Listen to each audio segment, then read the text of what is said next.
Hello everyone, Voodoo here, and beta is officially out, and with beta actually comes some Devourer Demon Hunter changes. There's no Havoc changes, like literally at all.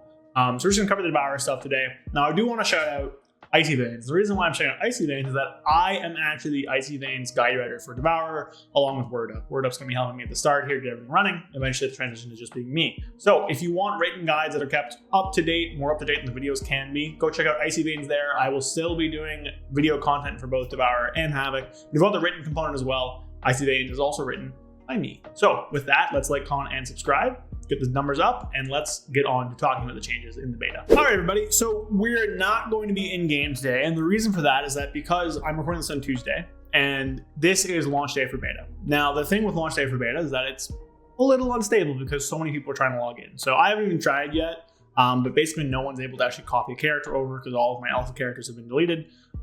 So we probably won't get on beta for at least today. Probably not until tomorrow, we'll see. I'm busy tonight anyway, so we're gonna do this now. But we do actually have a pretty substantial amount of Devourer changes. Now, I do also want to say that tuning is happening. Tuning has started happening. There still will be class changes through a little bit here, but tuning will start and will ramp up. A lot of tuning changes today just kind of set everything to 0 so they can tune from there. So if you see tuning happening, don't freak out about it. This isn't final at all. So with that, let's just get right into it. So the first thing is that they've actually finally given Devourer the final point of Void Scarred. So for those who don't know, Enduring Torment is the node that gives you some of meta benefits outside of meta. So for Havoc, it's the Blade Dance and Chaos Strike buff, and then some haste. For Vengeance, it was health and armor. Now, for the entire alpha, literally the entire alpha, it also gave Devourer health and armor. Now, thankfully, that's been changed. So this is what I thought would happen, because for Devourer, the only real benefit of being in meta is that you do get an amp on some of your abilities, but you also get a mastery bonus. So I figured they'd make it a mastery bonus. They did. So you get 10% more mastery on metamorphosis. This is actually kind of sneaky, crazy powerful, because mastery, they haven't actually changed mastery. I think they might just be leaving it, because we'll talk about that for tuning, but I think they might just be leaving mastery how it is, which means that 10% mastery is actually crazy strong. Now, it does lose out on some of the value because a lot of mastery stat value is that you gain more of it in meta based on how much you had outside of meta.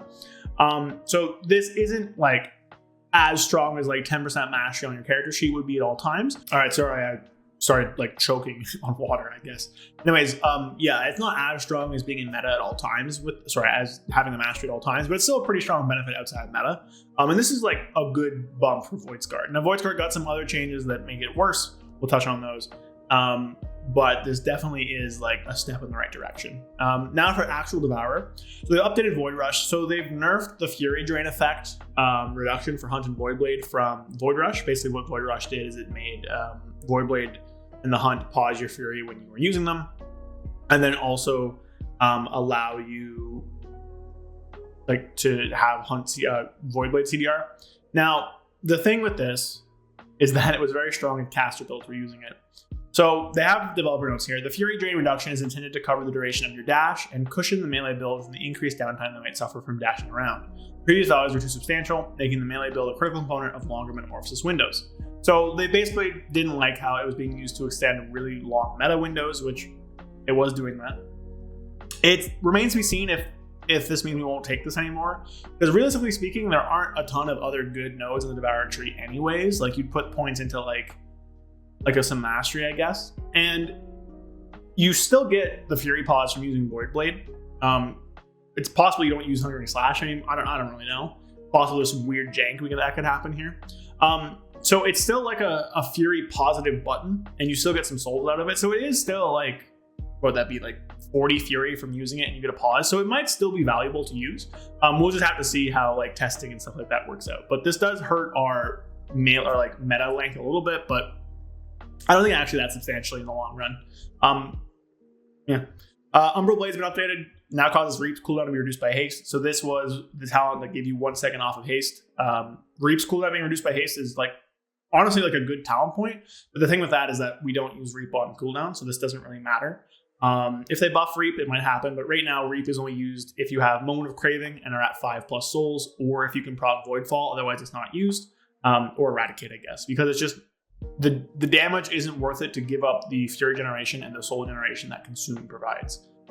Because Consume gives you more Fury, Well, not if you're playing Fellsguard, but for Annihilator, it gives you much more Fury. Oh no, for Fellsguard, it gives you like a little bit more. Sorry, because it gives you the souls as well. But for Annihilator, it's like significantly more Fury for a consume, and the damage is like roughly similar. So there was just like no world to use Reap unless it had other effects. This doesn't really change that. It just means that you can Reap more often, I guess. So if they ever buff it to Reap, you want to use Reap at 3 or 4 souls, then this could be good. For the time being, Reap obviously is not used unless you're at 5+, so this is pretty useless. Rolling Torment has been updated as well. When Void meta expires, for each unused soul you have harvested, gain 50 Fury and increase your damage by 0.5% for 12 seconds.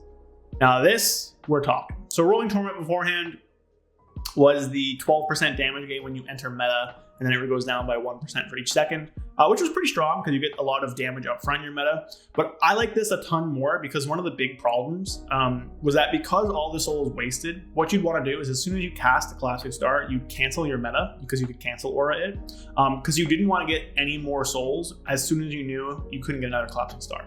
That was a huge learning curve. It took a lot of time to figure out, hey, can I get another meta after this? Can I get another Collapsing Star? Sorry, can I get another Collapsing Star after this? How long should I push? Will I be able to make this? And it really was like a learning curve. It's like skill expression, but it also meant that it rewarded you a lot for some weird stuff that you kind of had to know. Now, what this does, it means that you pretty much always want to push for the next star because there's no downside. The thing here is that 5 Fury is actually more Fury than a soul gives you. So a soul gives you 4 Fury. So by making it higher than an actual soul, the souls you gather in meta are actually more valuable than the souls you get outside of meta, because you'll get almost all the way to your next Void Ray, and actually get a damage increase. And the damage increase is pretty good.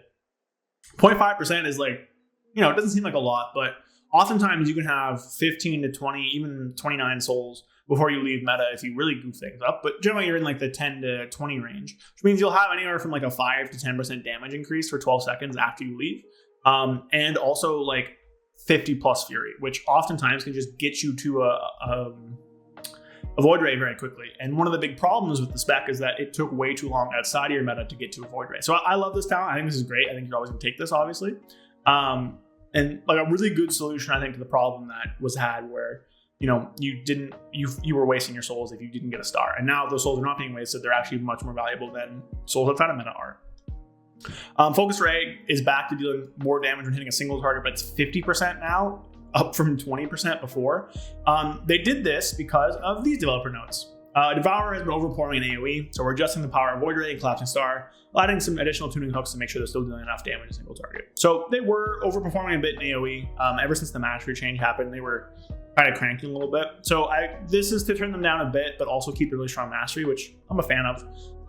Focus Ray is just for single target. It is unfortunate because it does gate some of the AoE talents you want. So this is useless in AoE, but 50% is a lot. The I-beam one for Havoc is 30%, which does some other stuff, but 50% is a pretty big increase. Now they did nerf it.